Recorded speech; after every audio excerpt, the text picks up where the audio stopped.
Radio Miami Internacional. Okeechobee, Florida, Estados Unidos de América. Envíenos sus comentarios e informes de recepción a info@wrmi.net o por correo regular a WRMI, apartado postal 526852, Miami, Florida 33152, Estados Unidos de América.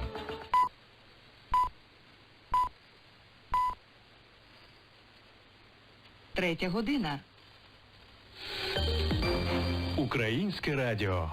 Триває війна з Росією. Кожен з нас на своєму місці може зробити свій внесок у перемогу. Приєднуйся до громадянського спротиву. Заходь на сайт Центру національного спротиву спротив.mod.gov.ua. Ми перетворимо життя окупантів на пекло. Спротив.mod.gov.ua.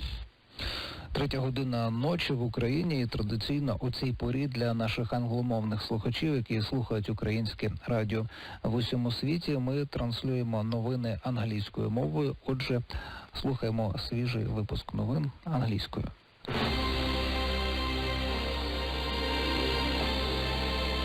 Ukraine security issue. On the 3rd of May, the 70th day of the Ukrainian people's heroic resistance to Russian invaders, they continued to eliminate the consequences of Tuesday's massive missile strikes on important infrastructure facilities across the country. Repair works were underway to resume rail traffic. For the first time since Russia's invasion in February, long-range missiles reached the westernmost Transcarpathian region. In the neighboring Lviv region, the authorities reported the destruction of critical civilian infrastructure facilities, which caused blackouts for 250,000 people. 2 civilians were injured. In the Mykolaiv region, 11 civilians were injured as a result of Russian missile strikes. Russian missiles again targeted the Black Sea port city of Odessa, as well as several cities in other regions. The General Staff of the Ukrainian Armed Forces said that Russia aimed to destroy Ukraine's transport infrastructure and power transmission facilities in order to disrupt supplies from the West.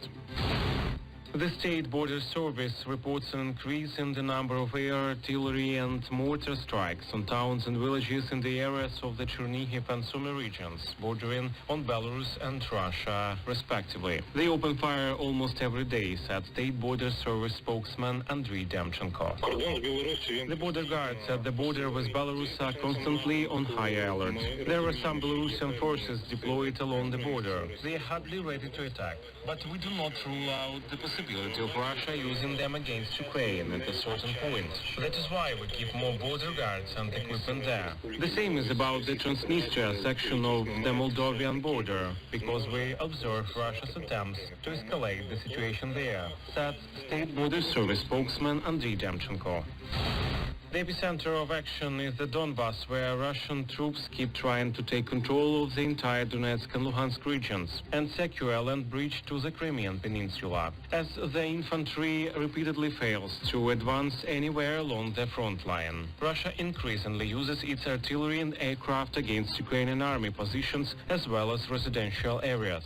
34 air and artillery strikes on residential areas have been recorded in the Luhansk region over the past 24 hours. As a result, 2 civilians were killed and dozens of private houses, apartment buildings, hospitals, schools and stores were destroyed. Meanwhile, in the occupied areas of the region, the Russian invaders continue to take away grain in huge amounts. They have already robbed the local population of 3 years' reserve of grain, and constant shelling prevents farmers from sowing new crops.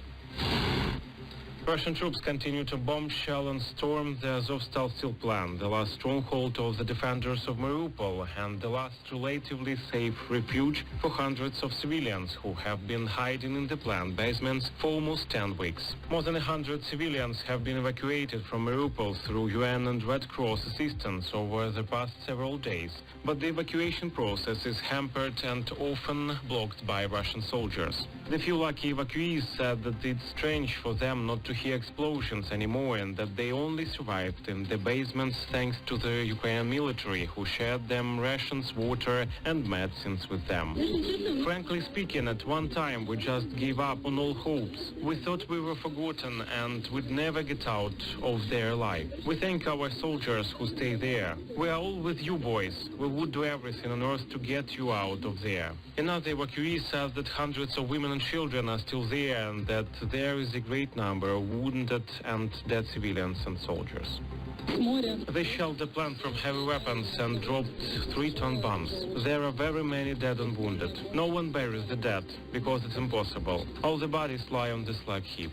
Meanwhile, according to the Ukrainian intelligence, Sergei Kiriyenko, first deputy head of the Russian presidential administration, has arrived in Mariupol to personally supervise preparations there for a Victory Day celebration on May 9th. The central streets are being cleaned from dead bodies and exploded ordnance, destroyed and burned vehicles and rubble. The cleanup works are accompanied by a massive propaganda campaign in which the Kremlin media are preparing to demonstrate the so-called joy of Mariupol residents welcoming their Russian liberators.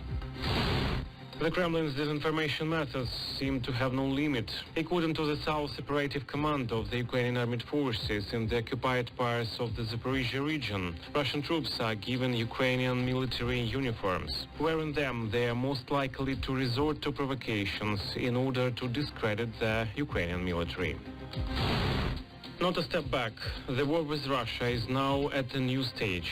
The Ukrainian military have managed to stop the occupiers' advance. President Volodymyr Zelensky said, addressing the Wall Street CEO Council Summit. He said that Ukraine would seek compromise solutions through dialogue wherever it's possible, but would not agree to freeze the conflict with Russia. Ukraine has already been in a situation when the world tried to appease our enemy in the Donbass through the Minsk agreements, but only fanned Russia's imperial ambitions instead.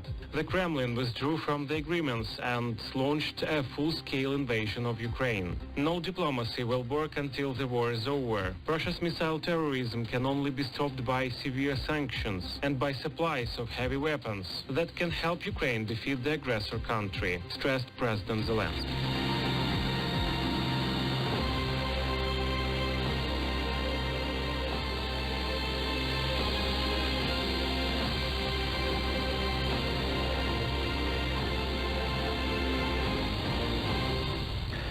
Слухайте Українське радіо. Це був випуск англійською мовою для наших англомовних слухачів.